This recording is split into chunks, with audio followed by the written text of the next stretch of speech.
The gunshot echoed across the plains as Hattie Cavanaugh watched her last hope splinter into dust.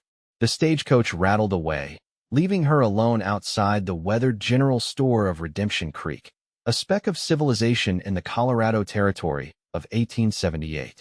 Her hands trembled as she clutched the letter, the one that announced her father's death and the loss of their family ranch to creditors. With nowhere to go and nothing to her name except a carpetbag of clothes and her mother's locket, Hattie felt the weight of failure crushing her shoulders. "You best be moving along, miss," the store owner grumbled from his porch. "Can't have vagrants loitering. Bad for business." Hattie's cheeks burned with humiliation. Just 3 weeks ago, she had been the respected daughter of a rancher. Now, at 22, she was destitute, labeled a vagrant in a town where her family had once traded. "I'm not," she began, but the words died in her throat. What was she if not homeless? Her head hung low with shame as tears threatened to spill. "Miss," a deep voice, like thunder rolling across distant mountains, made her stiffen. "Lift your head up." She couldn't bear to face another judgment, another dismissal. But a worn leather boot stepped into her line of vision, followed by dusty denim, and finally, as she reluctantly raised her gaze, the weathered face of a man she'd never seen before. "No cause for a lady to be looking at the dirt," he said, his eyes the sharp blue of a winter sky. "Unless you're tracking something worth finding." He was tall, with broad shoulders that tapered to a lean waist. His dark hair, too long to be fashionable, curled beneath a battered Stetson. A silver star gleamed on his leather vest. "Sheriff Isaiah Blackwood." He introduced himself with a slight nod. "And you look like you could use some help." Hattie straightened her spine, determined to salvage what little pride she had left. "I don't need charity, Sheriff." His mouth quirked, not quite a smile. "Didn't offer any. But a meal and conversation? That I can provide without wounding your pride." Something in his direct gaze made her pause. There was no pity there, only a steady assessment. "My father always said never to trust a man who offers something for nothing," she said. "Smart man. And what I'm offering isn't nothing. It's information." He gestured toward the small cafe across the dusty street. "Town's growing. Needs good people. You look capable enough." Hattie hesitated, weighing her non-existent options. "Why help me?" "Because everyone deserves a chance to stand tall again," he said simply. "The question is, are you willing to take it?" The warmth in his eyes caught her off guard. It had been so long since anyone had looked at her as something other than a burden. "Yes," she finally said. "I suppose I am." As they crossed the street, Sheriff Blackwood walked beside her, not ahead or behind, keeping a respectful distance that nonetheless made her acutely aware of his presence. "Your name, miss?" he asked. "Hattie. Hattie Cavanaugh." Something flickered across his face. "Richard Cavanaugh's daughter?" She stiffened. "You knew my father?" "Knew of him," Isaiah corrected. "Good reputation. Honest man." The simple acknowledgement of her father's character broke something inside her. "Not honest enough to tell me we were drowning in debt," she said bitterly. "Not honest enough to explain why men with guns would come to take our home the moment he was cold in his grave." They reached the cafe, and Isaiah held the door for her. "Sometimes a man protects those he loves from hard truths," he said quietly. "Not saying it's right, just saying it's human." The cafe was nearly empty, with only a few patrons scattered at the mismatched tables. A plump woman with iron gray hair bustled over. "Sheriff, unusual to see you here this time of day." "Morning, Mrs. Porter. Table for two, if you please." "Mrs." Porter's shrewd eyes took in Hattie's travel-stained dress and tired face. To Hattie's surprise, the woman's expression softened. "Of course. By the window? Fresh coffees, just brewed." Once seated, with steaming cups before them, Isaiah studied Hattie. "Tell me what happened. The real story, not the one you've been telling yourself." His directness should have offended her, but instead, Hattie found herself unburdening the tale she'd carried alone since the funeral. Her father's sudden illness, the discovery of the mounting debts, the men who arrived with legal papers claiming ownership of the Cavanaugh ranch. "They gave me 3 days to pack my belongings," she finished. Said it was generous, considering. Isaiah's jaw tightened. Who were these men? Which bank? Sentinel Banking and Trust. The men worked for someone named Lancaster. Isaiah went very still. "Cyrus Lancaster?" "Yes. Do you know him?" "Everyone knows Lancaster. Isaiah said grimly. He owns half the county and wants the rest. Your father's ranch borders the water rights he's been after for years. Hattie's fingers clenched around her cup. Then it wasn't just bad luck. He wanted our land specifically. Lancaster doesn't believe in luck, good or bad. He creates opportunities. Isaiah leaned forward. Did you sign anything? Any papers they presented? No. I refused, even when they threatened to have me removed by force. I took only what I could carry and left before they could make good on their threats. A flash of approval crossed Isaiah's face. Smart. Very smart. Because without your signature, Lancaster's claim might be contestable. Hope flared briefly, then died. I wouldn't know where to begin. And I have no money for lawyers. One step at a time, Miss Cavanaugh. Isaiah signaled to Mrs. Porter, who brought over plates of fragrant stew and fresh bread. First, you need to eat. Then, you need a safe place to stay. The stew was rich and hearty, reminding Hattie how long it had been since she'd eaten properly. As her hunger abated, her mind cleared enough to realize the precariousness of her situation. I can't impose, you're not imposing. Mrs. Porter rents rooms upstairs. Clean, respectable. I can vouch for her establishment. I have very little money, Hattie admitted. Town needs a schoolteacher, Isaiah said casually. Previous one left to get married last month. Children are running wild, much to their parents' dismay. Hattie blinked. I'm not qualified, can you read? Right? Figure sums. Of course, but more qualified than most around here. Isaiah's expression softened slightly. It's temporary, until we can sort out your father's affairs. The position comes with a small stipend and lodging. Hattie studied him, trying to understand his motives. Why are you helping me, Sheriff? The truth this time. Isaiah was silent for a long moment. Your father did me a good turn once. I never got to repay him. There was more to the story, Hattie sensed, but she didn't press. Instead, she squared her shoulders. I accept your help, Sheriff Blackwood, but only until I can stand on my own. His eyes crinkled at the corners. I'd expect nothing less from Richard Cavanaugh's daughter. For the first time in weeks, Hattie felt something other than despair. It wasn't quite hope, not yet, but it was a step away from the abyss. Now, Isaiah said, rising from the table, let's get you settled. Tomorrow's soon enough to face the school board. As they stepped back onto the street, Hattie noticed how people nodded respectfully to Isaiah. He was clearly well regarded in Redemption Creek. Whatever his reasons for helping her, she was grateful for the chance to rebuild her life. What she didn't know then was how tightly their fates would become intertwined, or that the man walking beside her would become both her strongest ally and her greatest challenge in the months to come. Mrs. Porter's boarding house stood 3 doors down from the cafe, a 2-story clapboard structure with a fresh coat of white paint and blue shutters. Unlike many buildings in Redemption Creek, this one showed signs of care. Flower boxes brightened the windows, and the porch steps had been recently swept. Mrs. Porter was widowed 5 years back, Isaiah explained as they approached. Turned her home into a respectable boarding house. Currently has 3 tenants: the telegraph operator, a widow who does seamstress work, and now you. The interior was modest but clean, with polished wooden floors and simple furnishings. Mrs. Porter led them upstairs to a small room at the back of the house. It's not fancy, she warned, but the bed's comfortable and you'll have privacy. The room contained a narrow bed, a washstand with pitcher and basin, a small chest of drawers, and a rocking chair by the window that overlooked a small garden. After weeks of uncertainty, it seemed like a palace to Hattie. It's perfect, she said sincerely. Rent's $3 a week, includes breakfast and supper, Mrs. Porter explained. But if you're taking the teaching position, the town council covers your lodging. After Mrs. Porter left them, Isaiah stood awkwardly by the door. I'll speak to the council tonight. They'll want to meet you tomorrow.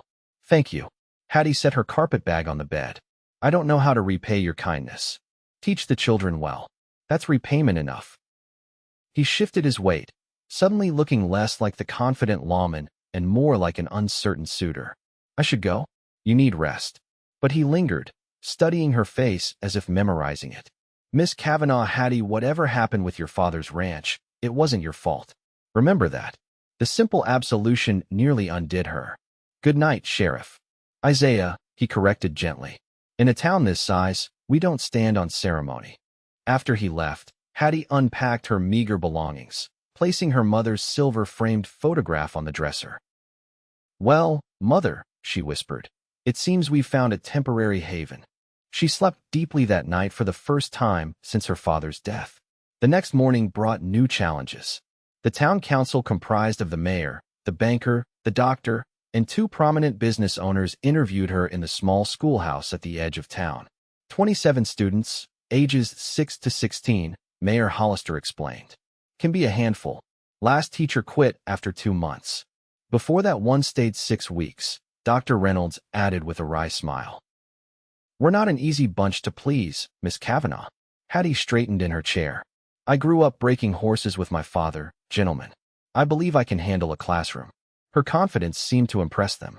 By noon, she was officially employed as the schoolteacher of Redemption Creek, with classes to begin the following Monday.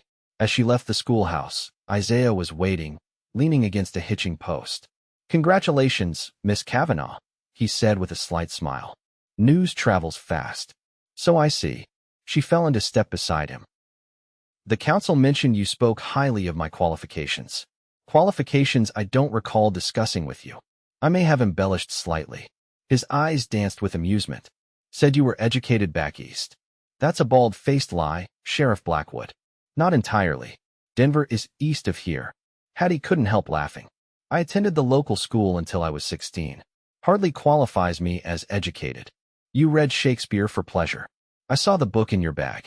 He shrugged. That's educated enough for Redemption Creek. They walked in companionable silence for a moment. I've been thinking about your father's ranch, Isaiah said finally. Lancaster's tactics don't sit right with me. I'd like to look into it further, if you'll permit it. Hattie stopped walking. You believe there might be a way to reclaim it? I don't know, he admitted. But I aim to find out. First, I need to see any papers you have, deeds, loans, anything your father kept. I have his ledger and some documents in my bag. Not much else. It's a start. I have a friend in Denver, a lawyer, who doesn't mind ruffling feathers. I'll write to him today. Hattie studied his determined profile.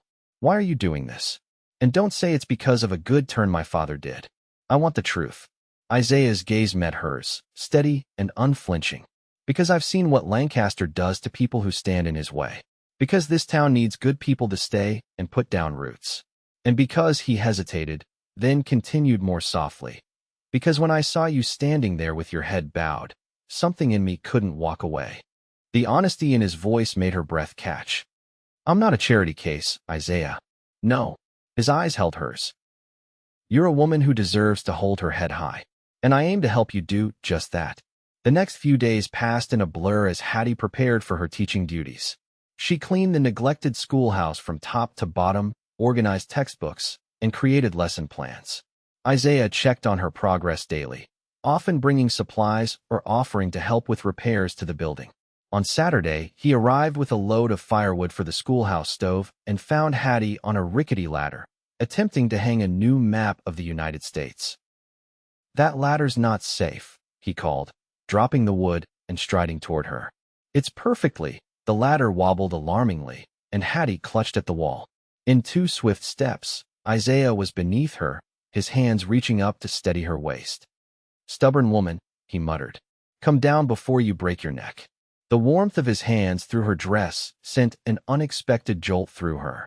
She looked down to find his face mere inches from her own, his expression a mixture of concern and something else, something that made her heart beat faster. I'm fine, she insisted, but allowed him to help her down, his strong hands spanning her waist as he lifted her easily to the floor. They stood frozen for a moment, too close, his hands still at her waist, her palms against his chest. She could feel his heartbeat quickening beneath her fingers. Isaiah stepped back first, clearing his throat. I'll hang the map. You supervise. As he climbed the ladder, Hattie found herself studying the broad expanse of his shoulders, the way his dark hair curled at the nape of his neck. She quickly looked away when he glanced down at her. Here, he asked, positioning the map. A little higher on the left, she directed, grateful for the distraction. When the map was secure, Isaiah descended and regarded his handiwork with satisfaction. What else needs doing? They spent the afternoon working side by side, repairing desks, washing windows, and organizing books. As the sun began to set, casting long shadows through the windows, Hattie realized how comfortable she felt in his presence. "Thank you," she said as they locked up the schoolhouse. "I couldn't have done all this alone." "You would have found a way," Isaiah replied. "You strike me as a woman who always does." They walked back toward town in the golden light of sunset, close but not touching, aware of the curious glances from townspeople they passed. "People are talking," Hattie observed quietly. "Small towns always talk." Isaiah didn't seem concerned. "Let them. It could damage your reputation, spending so much time with me. My reputation can withstand a little gossip." He glanced at her. "Unless you're worried about yours?" Hattie considered this. "I suppose I should be. A proper lady wouldn't allow such familiarity without expectations." Isaiah stopped walking, turning to face her fully. "And what are your expectations, Hattie Cavanaugh?" The directness of his question took her breath away. "I don't know," she admitted. "A week ago, I expected nothing but hardship. Now I find myself hoping. Hope is a good place to start." His voice had softened, and in the fading light, his eyes were the color of twilight. "I received a letter today from my lawyer friend in Denver. He's willing to look into Lancaster's claim on your ranch." The sudden change of subject left Hattie disoriented. "That's good news." "He needs documentation. I thought we might ride out to your ranch tomorrow, see if we can recover any papers your father might have kept." The prospect of returning to her home, no longer hers, filled Hattie with dread and longing in equal measure. Won't Lancaster's men be there? Possibly, but they know better than to interfere with the law. He tapped the star on his vest. "And I'll be there to ensure they don't." Hattie hesitated, then nodded. "Yes, I'd like to go back, even if just to say goodbye properly." They had reached Mrs. Porter's boarding house. On the porch, Isaiah took her hand, his touch gentle but firm. "Tomorrow, then. I'll bring horses." As he walked away, Hattie felt a curious mixture of anticipation and fear. Tomorrow would bring her face to face with all she had lost, and perhaps offer a glimpse of what she might yet find. Dawn broke clear and cool the next morning as Hattie waited on Mrs. Porter's porch, dressed in her riding clothes, a split skirt and jacket she'd saved from her previous life. Isaiah arrived leading 2 horses, his own chestnut gelding and a steady-looking bay mare. "Morning," he greeted her, his eyes warming as they took in her practical attire. "You look ready for a day in the saddle." "I grew up on horseback," she reminded him, accepting his help to mount the mare. "Though it's been a while since I've ridden." The Cavanaugh Ranch lay 15 miles southwest of Redemption Creek. As they rode, the landscape changed from prairie to rolling foothills dotted with pine and aspen. Hattie felt a growing tightness in her chest as familiar landmarks appeared: the lightning-struck oak at Crooked Creek, the three-peaked hill her father had called the Sisters. "You all right?" Isaiah asked, noticing her silence. "Just memories," she said. "Some good, some harder." He nodded, not pressing further, and Hattie appreciated his understanding. They crested a final rise, and suddenly there it was, the Cavanaugh homestead spread before them in the small valley. The 2-story house her father had built with his own hands, the barn, the corrals, the small bunkhouse for the hands they'd once employed. Everything looked smaller than she remembered and neglected.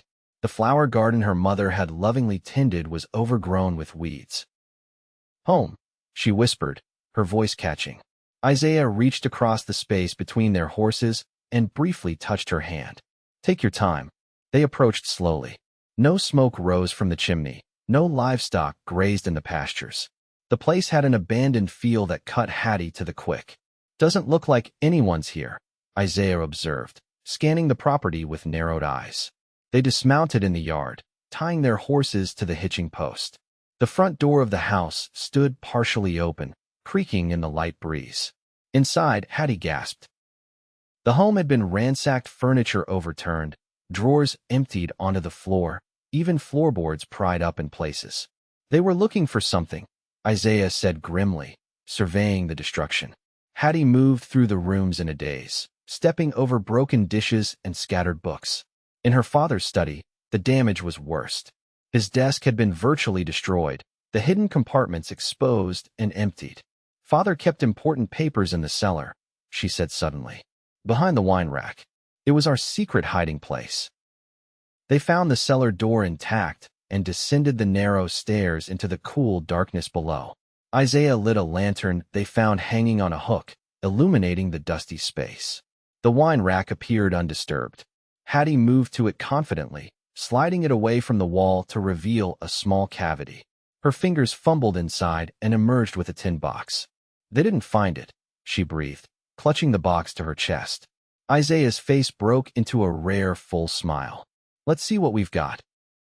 They carried their discovery back upstairs and opened it on the kitchen table, the only piece of furniture still standing.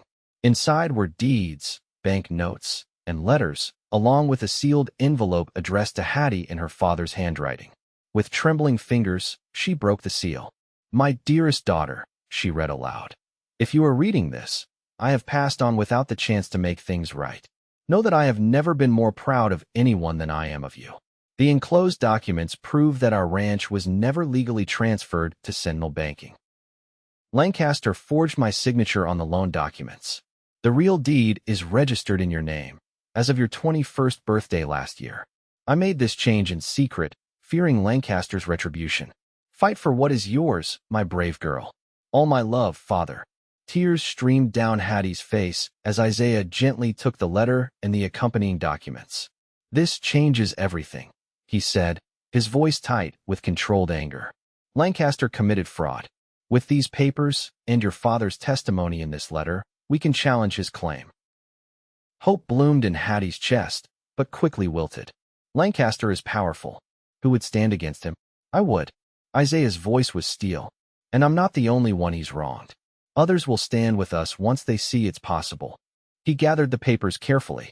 "We should leave before anyone returns. We have what we came for." As they mounted their horses, Hattie took one last look at the homestead. "I'll be back," she promised silently. They rode hard, wanting to put distance between themselves and the ranch before anyone discovered their presence. As they crossed Crooked Creek, Isaiah suddenly raised his hand, signaling a halt. "Riders," he said tersely, coming fast from the east. They urged their horses into a stand of trees, just as four mounted men came into view, rough-looking characters with rifles across their saddles. Lancaster's men, no doubt, returning to the ranch. "They'll see our tracks," Hattie whispered. Isaiah nodded grimly. "We need to move. Now." They skirted the edge of the creek, keeping to rocky ground where possible to minimize their trail. The sound of hoofbeats behind them confirmed their fear they'd been spotted. "There's a canyon ahead," Hattie called to Isaiah. "Narrow entrance. Good place to make a stand if we have to." Isaiah shot her an approving glance. "Lead the way." They galloped toward the red rock formation that marked the entrance to Thunder Canyon, named for the way sound echoed between its walls. The passage was barely wide enough for two horses abreast, with high walls offering protection from above. Once inside, Isaiah dismounted quickly. "Stay with the horses," he instructed, drawing his pistol. "I'll deal with our pursuers."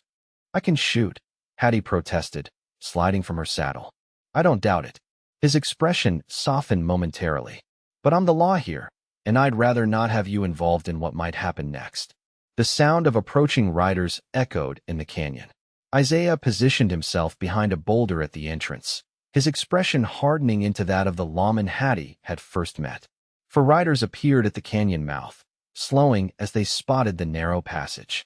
"That's far enough," Isaiah called out, his voice authoritative. "State your business." The lead rider, a scar-faced man with a week's growth of beard, squinted into the canyon. "None of yours, lawman. We're just tracking trespassers on Lancaster property."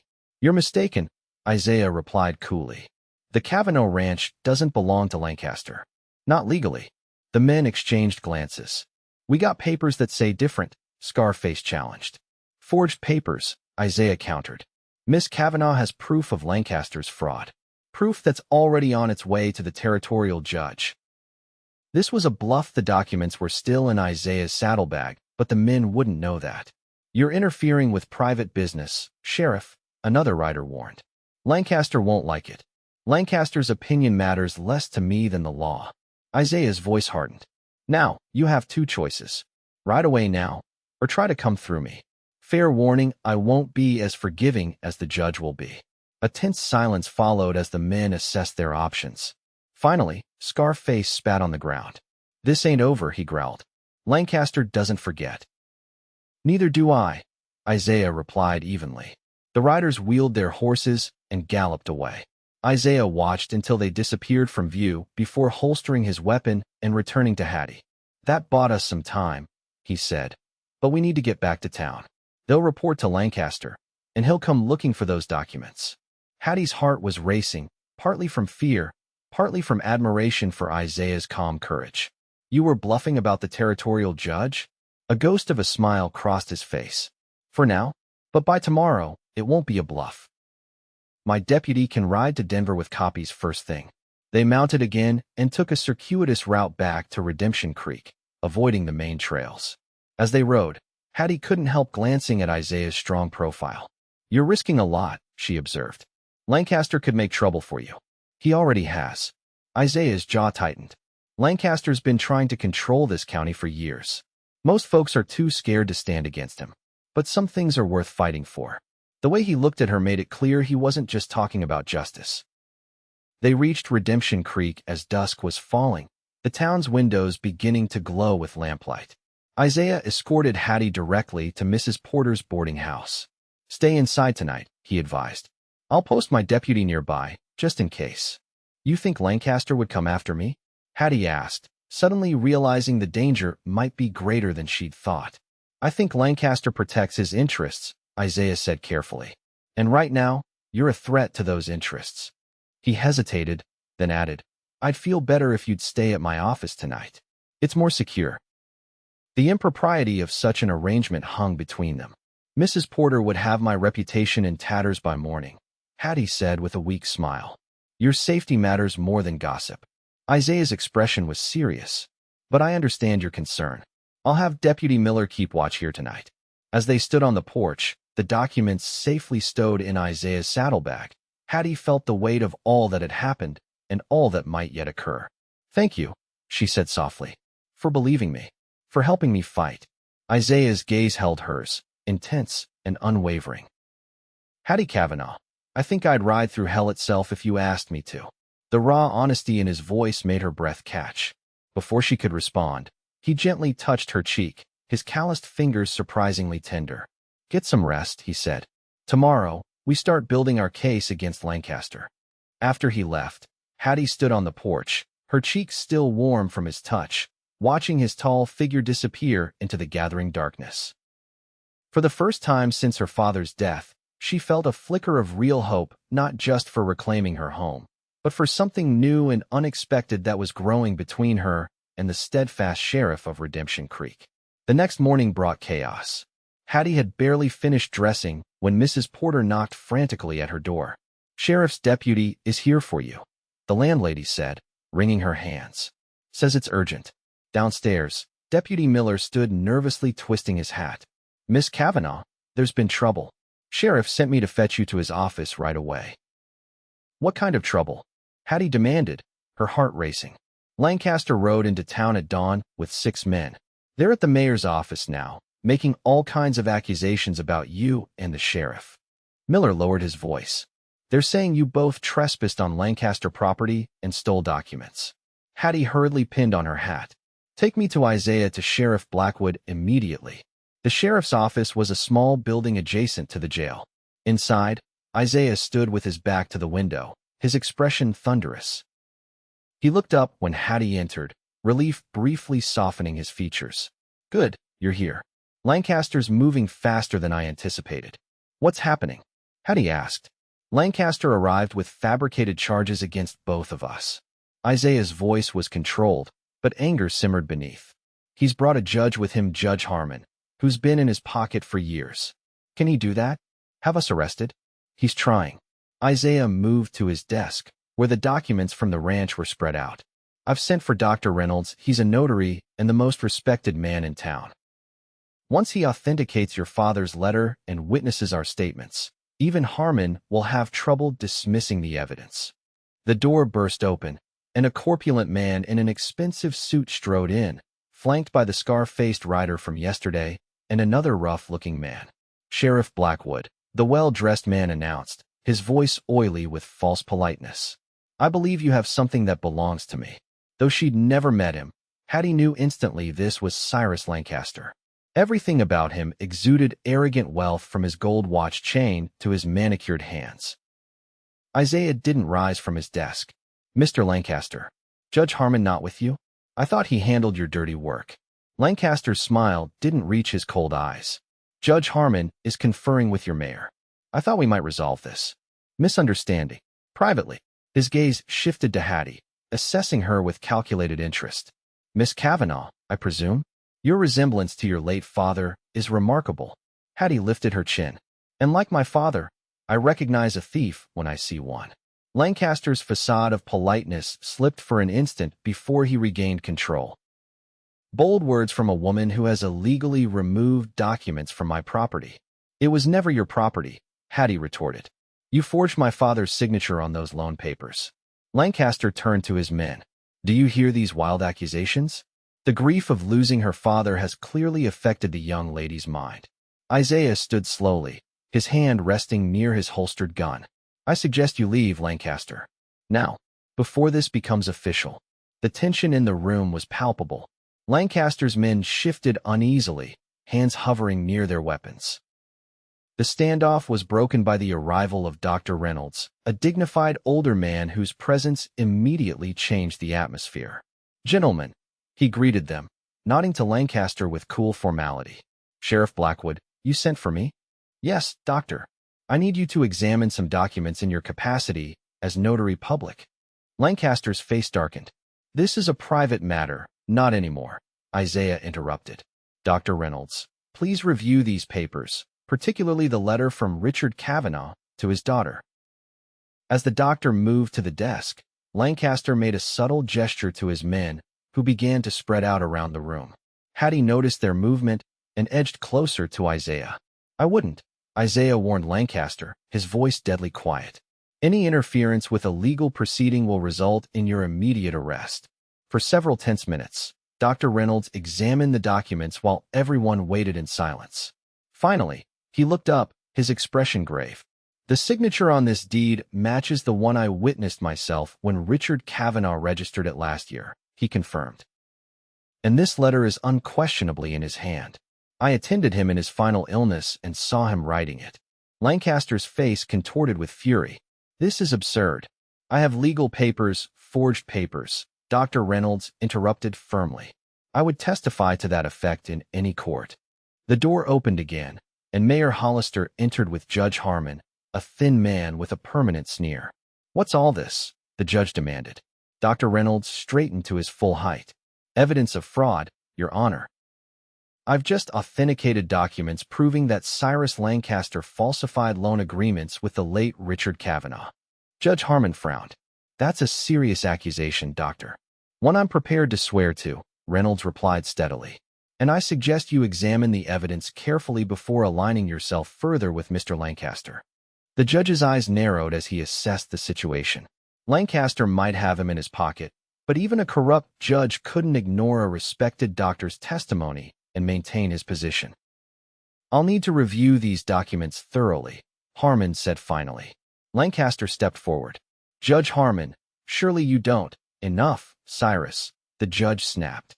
"This requires proper legal examination." Isaiah seized the moment. "In the meantime, the Cavanaugh property remains in dispute and cannot be occupied or altered by either party until a ruling is made." Lancaster's face flushed with rage.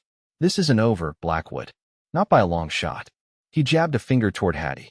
"And you, Miss Cavanaugh, would do well to remember that crossing me has consequences." "Are you threatening Miss Cavanaugh?"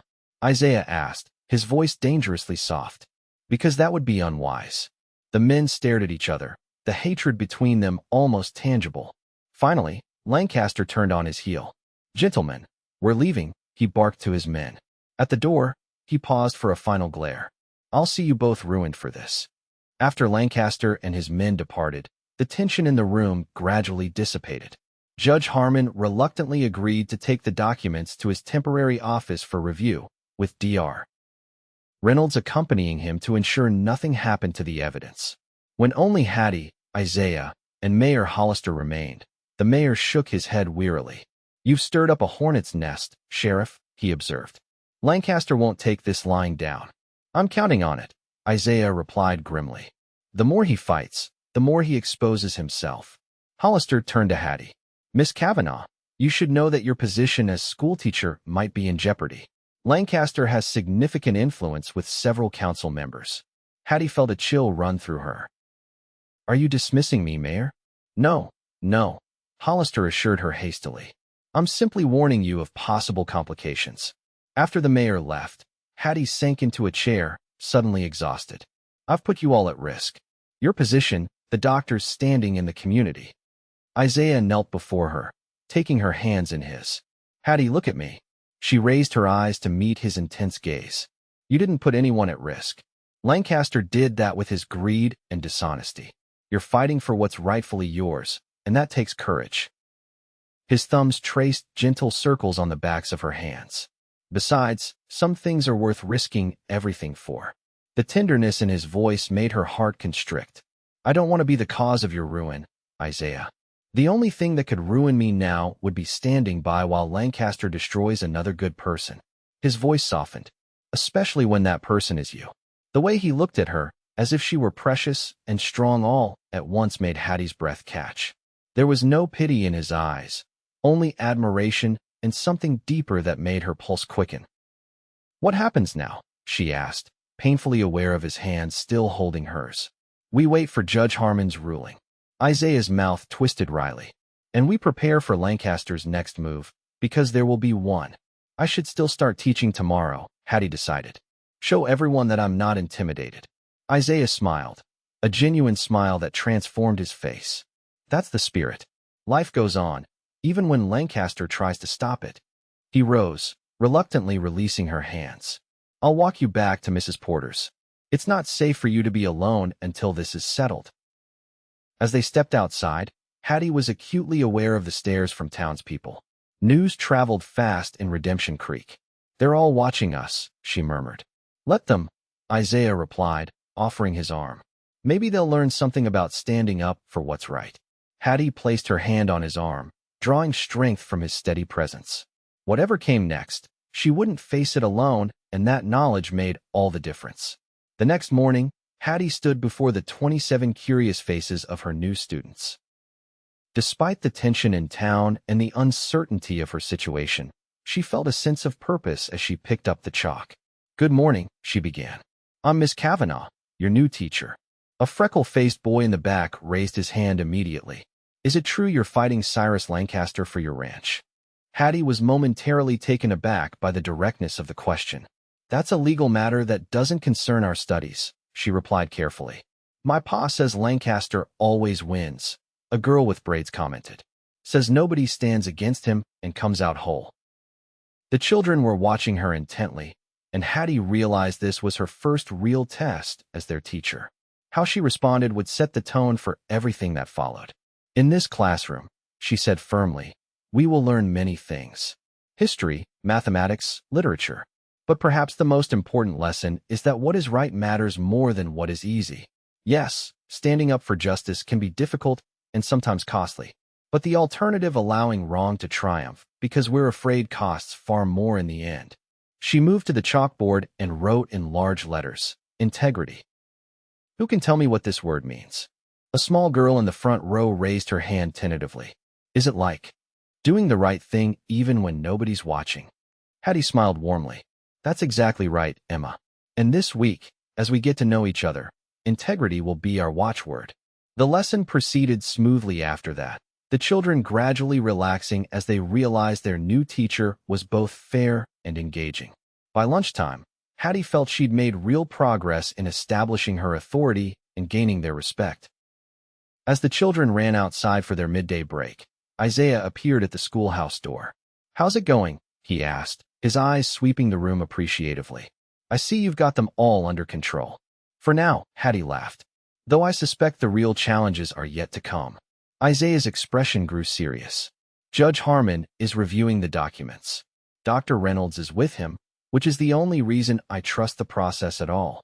When will we know? A few days, perhaps. But I wanted to warn you, Lancaster's men are still in town. Be vigilant. Hattie nodded. I will. And the children? Deputy Miller will escort them home today, just to be safe. Isaiah hesitated. There's something else. The stagecoach brought mail from Denver. This was for you. He handed her an envelope bearing an official seal. Hattie opened it with trembling fingers and read the contents, her eyes widening. It's from the Territorial Land Office, she said, looking up at Isaiah in wonder. They've found records confirming my father's deed transfer. They've been investigating Lancaster for similar fraud cases in 3 counties. Isaiah's face broke into a rare, full smile. That changes everything. Even Harmon can't ignore official territorial findings. Impulsively, Hattie threw her arms around him. We might actually win this, she whispered against his chest. Isaiah's arms encircled her, holding her close. I never doubted it, he murmured into her hair. The schoolhouse door banged open as the children began returning from lunch, catching Hattie and Isaiah in their embrace. They quickly separated, but not before several children had seen enough to ensure the gossip would spread throughout town by nightfall. Sheriff was hugging Miss Cavanaugh. A boy announced gleefully to his classmates. Hattie felt her face flame as Isaiah cleared his throat awkwardly. I should go, he said. I'll check on you after school lets out. As he left, Hattie turned to face her grinning students with as much dignity as she could muster. Let's continue with our mathematics lesson, shall we? For the rest of the afternoon, she was aware of whispered conversations and stifled giggles, but she maintained her composure, focusing on the lesson rather than her embarrassment. When school ended, Isaiah was waiting outside as promised, maintaining a carefully proper distance as the children streamed past. A few of the older ones cast knowing glances between their teacher and the sheriff. I'm sorry about earlier, Isaiah said as they walked toward town. I shouldn't have. That is, I didn't intend to compromise your position. Hattie found his discomfort oddly endearing. Are you apologizing for hugging me, Sheriff Blackwood? A reluctant smile tugged at his mouth. For the timing, perhaps. Not for the act itself. Their eyes met, and the honesty in his gaze made her heart skip. Before she could respond, they were interrupted by the arrival of Dr. Reynolds, hurrying toward them with an urgent expression. Sheriff, Miss Cavanaugh, he called. Judge Harmon has made his ruling. They hastened to the town hall, where the judge sat behind a makeshift desk, flanked by Mayor Hollister and, to Hattie's dismay, Cyrus Lancaster. Lancaster's smug expression sent a chill down Hattie's spine. Something was wrong. Judge Harmon cleared his throat pompously. After reviewing the evidence presented, I find that while the deed transfer to Miss Cavanaugh appears legitimate, it was executed after Mr. Cavanaugh had already defaulted on his loan to Sentinel Banking. Therefore, the bank's claim takes precedence. Hattie felt as if the floor had dropped from beneath her feet. That's impossible, she protested. My father never took a loan from Sentinel Banking. The documents suggest otherwise, Harmon continued, not meeting her eyes. The loan was executed 6 months before your father's deed transfer. Forged documents. Isaiah snapped. Dr. Reynolds confirmed the signatures were falsified. The good doctor is not a handwriting expert, Harmon replied dismissively. And the Territorial Land Office records, while interesting, do not specifically address the loan issue. Lancaster rose smoothly. I understand this is disappointing, Miss Cavanaugh. As a gesture of goodwill, Sentinel Banking is prepared to offer you compensation of $50 for your inconvenience. The insulting offer made Hattie's blood boil. I don't want your blood money, Mr. Lancaster. I want justice. The law has spoken, young woman, Judge Harmon said sternly. I suggest you accept Mr. Lancaster's generous offer before it's withdrawn. Isaiah stepped forward, his face a mask of controlled fury. This isn't justice, Harmon. This is corruption, plain and simple. The judge flushed. Mind your tone, Sheriff. You're bordering on contempt. Contempt is exactly what I feel for this proceeding, Isaiah replied coldly. Mayor Hollister, I'm formally requesting that you telegraph the territorial governor about Judge Harmon's ruling. Let's see if it stands up to outside scrutiny. Hollister looked uncomfortable. Sheriff, that's a serious step, one I'm prepared to take, Isaiah interrupted. Unless Judge Harmon would like to reconsider his ruling in light of the territorial investigation into Lancaster's other fraudulent activities. Lancaster's confident smile faltered slightly. You're overstepping, Blackwood. The judge has ruled. And higher courts can overrule, Isaiah countered. This isn't over, Lancaster. Not by a long shot. Harmon banged his gavel. This hearing is concluded. My ruling stands until, or unless overturned by territorial authority. As they left the town hall, Hattie felt numb with disappointment and anger. He was in Lancaster's pocket all along, she said bitterly. We never had a chance. Isaiah took her elbow, guiding her away from curious onlookers. Don't lose hope. The territorial investigation is real, and once they hear about this ruling, they'll look even closer at Lancaster's operations. But in the meantime, he has my home. Hattie's voice caught. Everything I had left of my parents. They had reached Mrs. Porter's boarding house.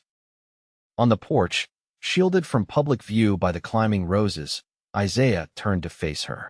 Hattie Cavanaugh, he said softly, you are the strongest, most determined woman I've ever known. Lancaster may have won this battle, but the war isn't over. His faith in her rekindled a spark of determination in Hattie's heart. What's our next move? Isaiah smiled at her use of our.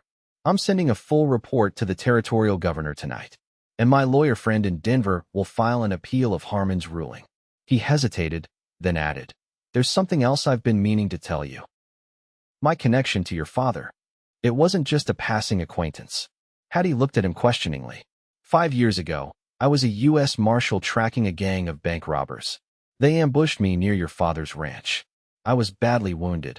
Would have died if your father hadn't found me. Isaiah's voice grew softer with memory.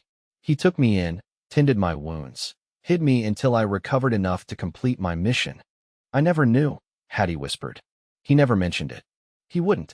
Your father was a modest man, but I owed him my life. Isaiah's eyes held hers. When I saw you that first day, head bowed with shame, I recognized his daughter immediately. And I knew I had to help you, whatever it took. Understanding dawned. That's why you've risked so much. You're repaying a debt. It started that way, Isaiah admitted. But it's become much more than that. The intensity in his gaze made Hattie's breath catch. Before she could respond, Mrs. Porter opened the front door.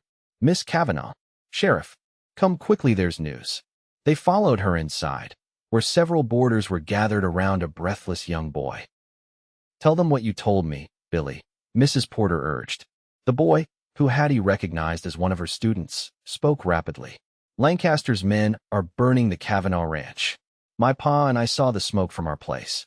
They're tearing down the house and barn. Hattie felt the blood drain from her face. No. Isaiah was already moving toward the door. Miller, he shouted for his deputy. Get the fire wagon and round up every able-bodied man you can find. Head for the Cavanaugh place. He turned to Hattie. Stay here. It's too dangerous. I'm coming with you. She interrupted, her voice steady despite her racing heart. It's still my home, no matter what Judge Harmon says. Isaiah saw the determination in her eyes and nodded curtly. Stay close to me at all times. Within minutes, they were galloping out of town, followed by Deputy Miller and a group of townsmen on horseback. The fire wagon would come later, too slow to keep pace with the riders. As they crested the hill overlooking the ranch, Hattie gasped in horror. Flames engulfed the barn and had begun to spread to the house. Lancaster's men were visible, some actively feeding the fire with hay and kerosene, others beginning to tear down the corral fences. This is deliberate destruction, Isaiah growled. They're making sure there's nothing left to reclaim, even if the ruling is overturned. He turned to the men behind him. Lancaster's men are committing arson and destruction of property under dispute. We're going to stop them and place them under arrest. Anyone who resists is to be subdued with necessary force. Drawing his revolver, Isaiah led the charge down the hill, Hattie keeping pace beside him despite his attempts to have her remain behind. Lancaster's men, surprised by the sudden arrival of the sheriff and his posse, scattered in confusion. Several mounted their horses and fled, while others drew weapons, prepared to fight. Drop your weapons, Isaiah shouted, his voice carrying across the yard. You're all under arrest. Gunfire erupted from behind a burning wagon.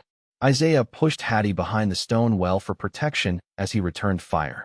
Stay down, he ordered, his expression grim. Hattie's eyes were fixed on her childhood home, now engulfed in flames. Years of memories, her parents' belongings, everything that connected her to her past was being reduced to ash before her eyes.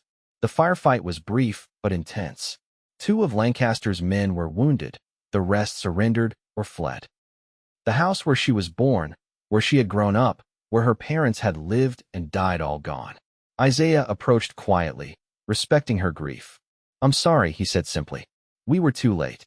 Hattie nodded, unable to speak past the lump in her throat. "Lancaster's men who didn't escape are in custody," he continued. "They'll face charges for this destruction.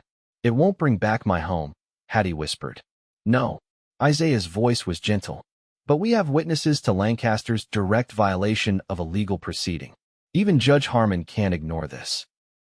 As darkness fell completely, the last of the townsmen departed, leaving only Hattie and Isaiah standing in the ruins of what had once been the Cavanaugh ranch. "We should go," Isaiah said finally. "There's nothing more to be done tonight." Hattie knelt and scooped up a handful of ash, letting it sift through her fingers. "They thought they could destroy everything that mattered," she said, her voice growing stronger.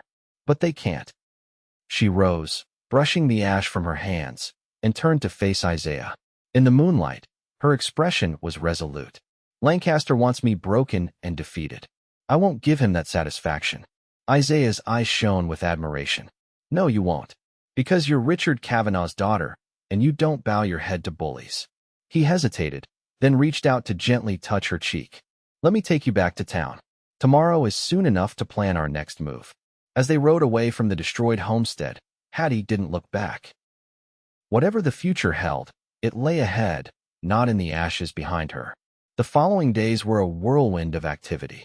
News of Lancaster's destruction of the Cavanaugh property spread rapidly throughout the county. Isaiah's report to the territorial governor, coupled with the testimony of the townsmen who had witnessed the arson, prompted an immediate response. A special investigator arrived from Denver, bypassing Judge Harmon entirely and establishing temporary court in the town hall. Lancaster was summoned to answer charges of fraud, destruction of property, and obstruction of justice. Hattie continued teaching, drawing strength from the routine and from the children's unwavering support. More than once, she found small gifts on her desk: wildflowers, a shiny stone, a carefully carved wooden horse, silent gestures of solidarity from her students. Isaiah was a constant presence, dividing his time between his duties as sheriff and assisting with the investigation. Though they had little opportunity for private conversation, his steadfast support gave Hattie courage to face each new challenge. A week after the fire, the special investigator, a no-nonsense man named Judge Thornton, called a public hearing. The town hall was packed as Lancaster arrived with his lawyer, his usual arrogance noticeably diminished by the seriousness of the proceedings. Hattie sat in the front row, Isaiah beside her, as Judge Thornton opened the hearing. "This court has reviewed extensive evidence of fraudulent activities perpetrated by Cyrus Lancaster and Sentinel Banking and Trust," Thornton began. "The Territorial Land Office has provided documentation of similar patterns in 3 other counties." Lancaster's lawyer rose to object, but Thornton silenced him with a stern look. "Furthermore, the deliberate destruction of property under legal dispute constitutes a serious violation of territorial law." The judge turned his penetrating gaze on Lancaster. "Mr. Lancaster, you face potential prison time for these offenses." A murmur ran through the crowd. Lancaster, his face ashen, leaned toward his lawyer in urgent consultation. "However," Thornton continued, "in the interest of expediency and considering the broader impact on the community, I am prepared to offer an alternative resolution." He outlined a stunning proposal. Lancaster would surrender all claims to the Cavanaugh property, pay substantial damages for the destruction, and divest himself of all banking interests in the territory. In exchange, criminal charges would be reduced to civil penalties. Lancaster's lawyer immediately requested a recess to confer with his client. Judge Thornton granted 30 minutes. As the hall emptied temporarily, Isaiah turned to Hattie. "It's more than I expected," he admitted. "Thornton must have found even more evidence than we provided. Do you think Lancaster will accept?" Hattie asked. "He'd be a fool not to. Prison would destroy him more completely than financial penalties." When the hearing reconvened, Lancaster stood, his former confidence replaced by grim resignation. "My client accepts the court's terms," his lawyer announced. Judge Thornton nodded. "Very well. This court orders the immediate transfer of all rights to the Cavanaugh Ranch back to Miss Hattie Cavanaugh, along with damages in the amount of $5,000 for rebuilding. The pronouncement left Hattie breathless. It was more than victory, it was vindication and the chance to rebuild all she had lost. Outside the town hall, well-wishers surrounded Hattie, offering congratulations and support. Dr. Reynolds pushed through the crowd to shake her hand. "Your father would be proud," he said warmly. "You fought with his same quiet determination." Mayor Hollister, who had maintained a cautious distance throughout the proceedings, now approached with a politician's smile. "Miss Cavanaugh, the town council hopes you'll continue as our schoolteacher, even with your improved circumstances." Hattie caught Isaiah's eye over the mayor's shoulder and saw his barely suppressed amusement at Hollister's sudden change of heart. "I'll consider it, Mayor," she replied diplomatically. "I've grown quite fond of my students." As the crowd dispersed, Isaiah finally made his way to her side. "How does it feel to win?" he asked quietly. "Overwhelming," Hattie admitted. "I never expected. $5,000 is more than enough to rebuild the house and barn, with money left over. You deserve every penny." Isaiah hesitated. "Have you thought about what comes next?" The question held layers of meaning that weren't lost on Hattie. "I need to rebuild the ranch," she said carefully. "It's my heritage, my home." "And teaching?" Isaiah asked. "Will you continue?" Hattie considered this. "I think I will, at least until the rebuilding is complete. I've discovered I enjoy it more than I expected." They walked slowly toward Mrs. Porter's boarding house, both aware that they had reached a crossroads.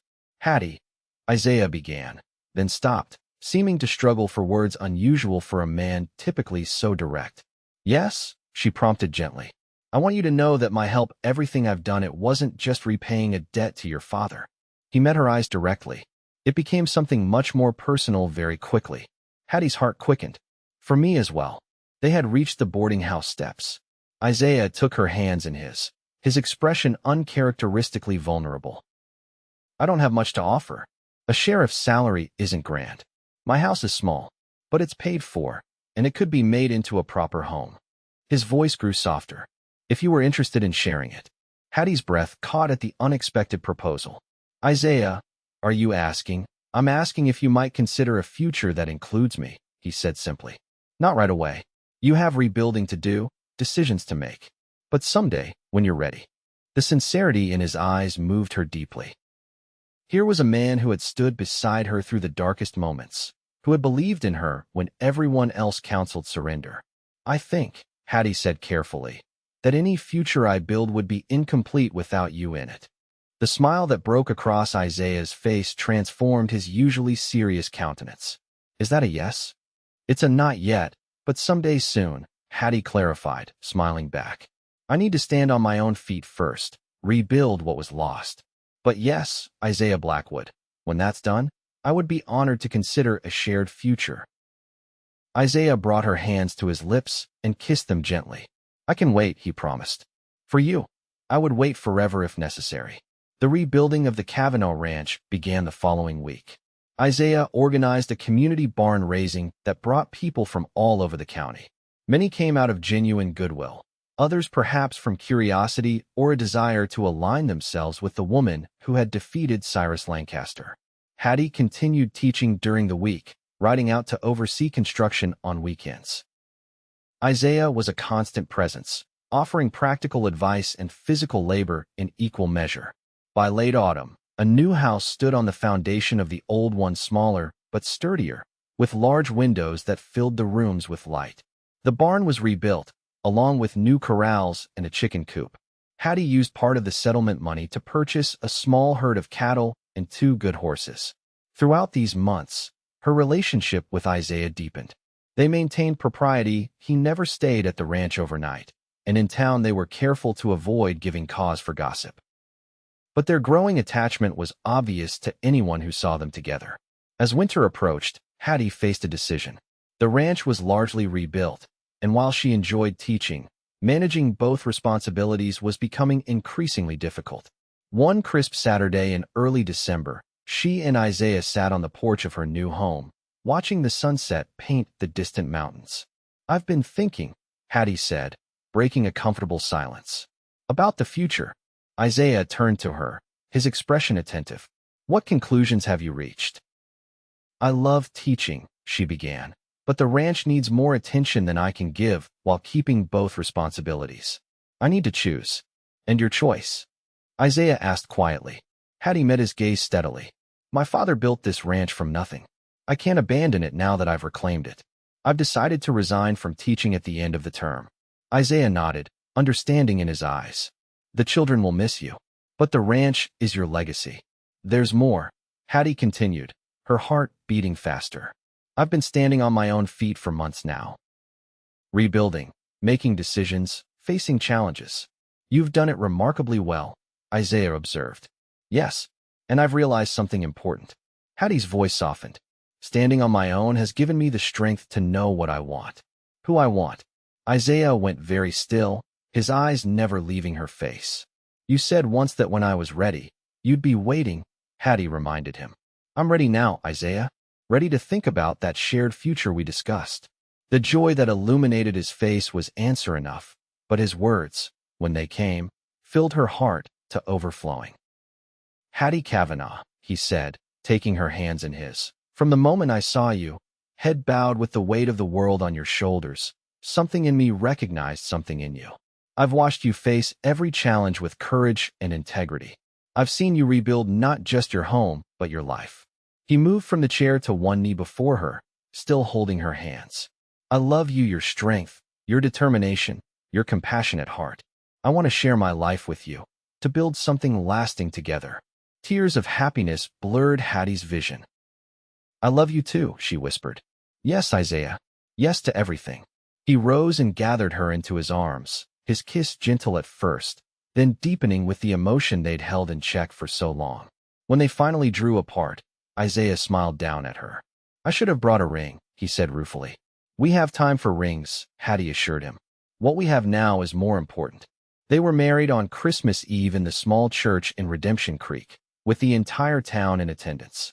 Dr. Reynolds gave the bride away, and Mrs. Porter wept openly throughout the ceremony. After a brief honeymoon in Denver, they returned to the Cavanaugh Ranch, now the Blackwood Ranch, to begin their life together. Isaiah maintained his position as sheriff, riding into town each day and returning home each evening to Hattie. In the spring, they planted an orchard where Hattie's mother's garden had once been. In the summer, they added a room to the house, planning for the family they hoped to have. And in the fall, Hattie confirmed that their family would indeed be growing by the following spring. On the anniversary of their first meeting, Isaiah found Hattie on the porch, watching the sunset with her hands resting on her growing belly. Penny for your thoughts, he said, settling beside her.